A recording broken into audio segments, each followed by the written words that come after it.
Thank you, Mr. Chairman. Director Watt, as I noted in my opening statement, I'm concerned that collectively some of the steps that you have taken are creating a perception that a path is being charted toward a long-term return to the old failed status quo. And this may not necessarily be your intention. And I acknowledge that some simply wish for this to happen. They would like to see us have a situation permanently in which we have the federal government in conservatorship of Fannie Mae and Freddie Mac. We have the taxpayer permanently on the hook for all of the risk in the system, with the federal government dominating the secondary mortgage markets. And I have a concern that we not move in that direction and that we continue to recognize the need for reforming this housing market. With your position comes a great responsibility to make extraordinarily clear that through all of your words and actions, it's Congress who will create the next housing finance system, and that the next housing finance system is not the conservatorship of the FHFA. For the record, could you do that and make it crystal clear to the public that you confirm that the role of conservator, as you said in your nomination hearings, is to be the bridge builder that you described in your confirmation hearing, and that it's for Congress to determine the role for a housing market in the United States?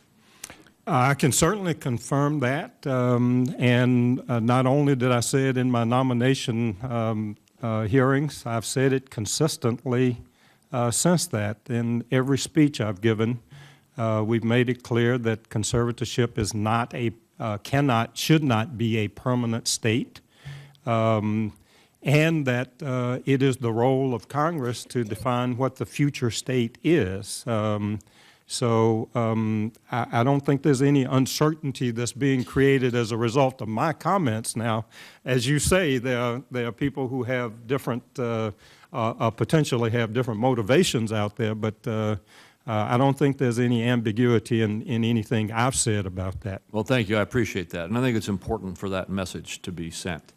One of the actions that you have taken at the FHFA that has concerned me is your recent announced reduction in down payment requirements from 5% to 3% for loans that are flowing through GSEs, seemingly in recognition that this act is going to result in higher risk for both GSEs and ultimately the U.S. taxpayer. You've stated that these loans will need to carry additional risk mitigants.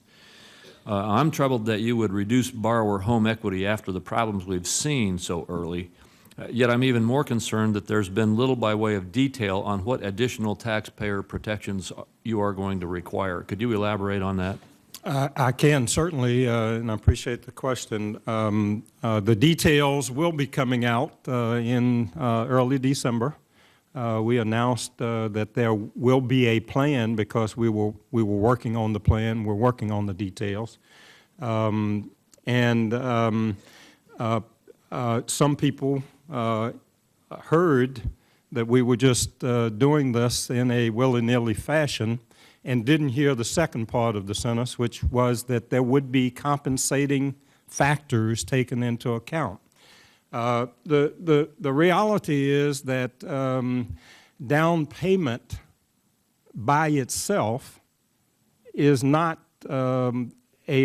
necessarily a reliable indicator of whether somebody will pay a loan.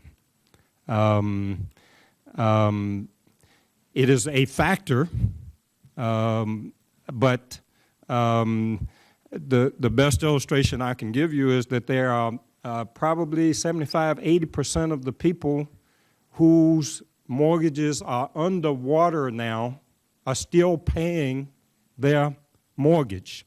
They have no equity. So down payment is not the most reliable indicator of whether a borrower will repay a loan. If they have good credit, if they have housing counseling, if they have ongoing housing counsel, post-purchase housing counseling, and know how to be responsible homeowners, those can mitigate the perceived increased risk. But you are going to be establishing a set of mitigating absolutely, factors. Absolutely. Would those include a higher guarantee fee to offset the risk of borrower equity? I don't know, we're working on the G fee proposal, but understand that any loan that the GSEs make that require less than a 20% down payment also requires mortgage insurance or some other compensating factor to mitigate against the increased risk. So that will be true of these loans also. So you can be assured that we are not